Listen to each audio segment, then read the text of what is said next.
advocate for you. Because see, I know something that a lot of people don't know.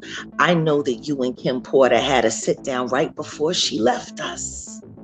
Uptown Records started with 5 people. Andre Harrell, I'll Be Sure, Heavy D, and Puffy. Kim is dead. Heavy D is dead. Andre Harrell is dead. The only 2 left are Puffy and Al almost died. Isn't that interesting? That is interesting.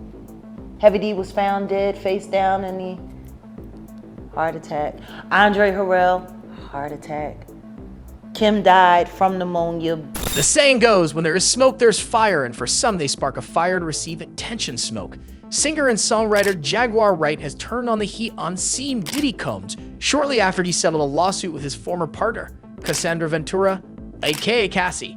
Wright, who is also an actress and music whistleblower, feels it is not enough for Cassie to let Diddy off the hook so easily with the undisclosed settlement. Jaguar Wright, real name Jacqueline Suzette Wright Johnson, 46, wants Cassie to end what she believes to be Diddy's callousness by revealing how the Bad Boy Records mogul allegedly killed his former partner, Kim Porter. Cassie, I will advocate for you. Because see, I know something that a lot of people don't know. I know you and Kim had a sit down right before she left us.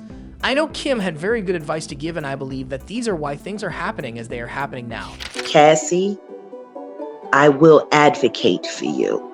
Because see, I know something that a lot of people don't know.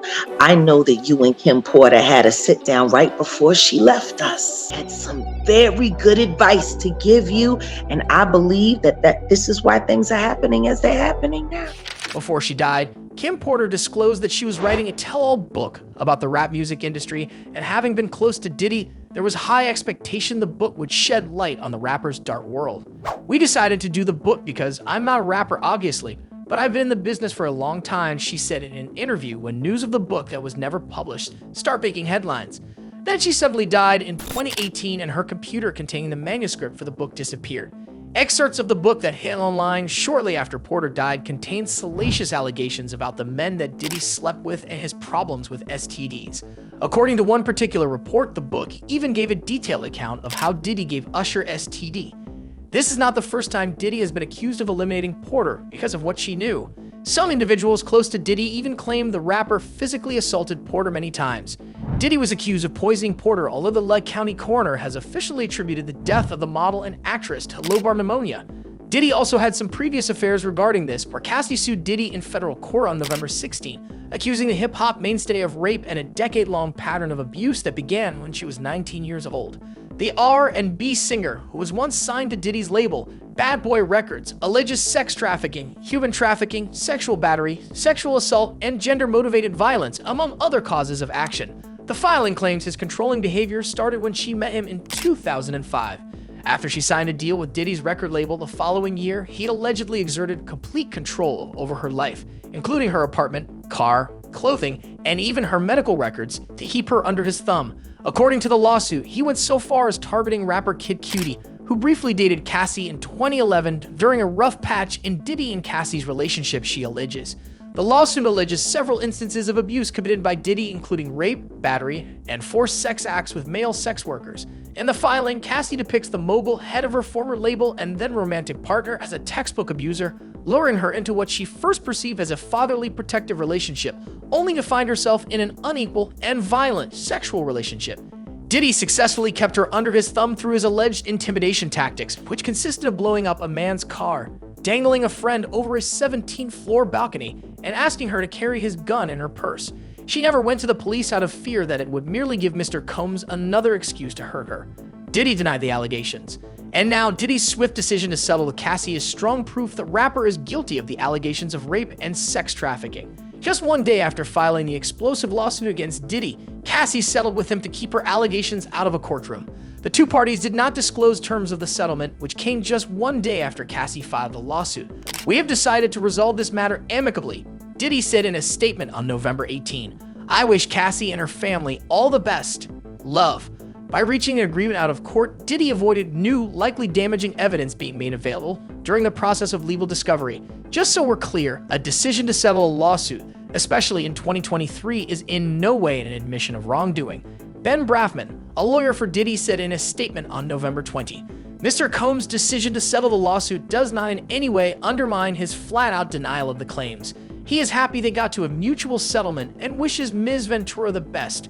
Just one day after filing the explosive lawsuit against Diddy, Cassie settled with him to keep her allegations out of a courtroom. For many commentators, Diddy's swift decision to settle with Cassie is strong proof the rapper is guilty of the allegations of rape and sex trafficking. In another interview, Jaguar Wright says Andrew Harrell and Heavy D both died from heart attack. Kim Porter, longtime assistant of Andrew Harrell, initial reports said homicide, that she swings viewers' attention to the near-death experience that Al B. Shore just had. Jaguar Wright says 3 of the 4 were writing books at the time of their death, and Al B. Shore is working on a documentary. However, Jaguar Wright is alluding that she smells a rat with the last man standing, member number 5, Diddy, formerly known as Puffy. Of Uptown Records, they were all writing tell-all books. Andre was writing a book right before he died. Heavy D was working on a book before he died. Kim Porter was working on a book before she died. And Al B. Shore was working on the documentary of his life. And then he goes into a coma. Has Puffy ever been in a coma?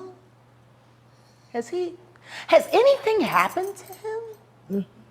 He must be the luckiest motherfucker, because it seems like everybody that worked at Uptown Records from the very beginning is all gone.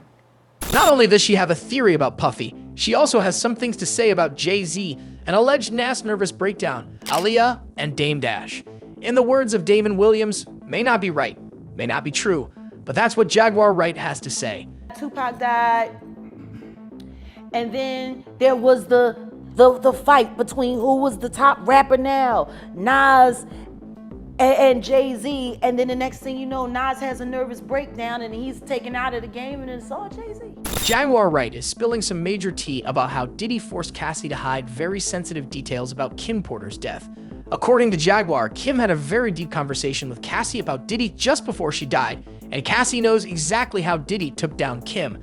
Some sources say this is why Diddy settled that lawsuit as quickly as he did, because he doesn't want Cassie to reveal that in court.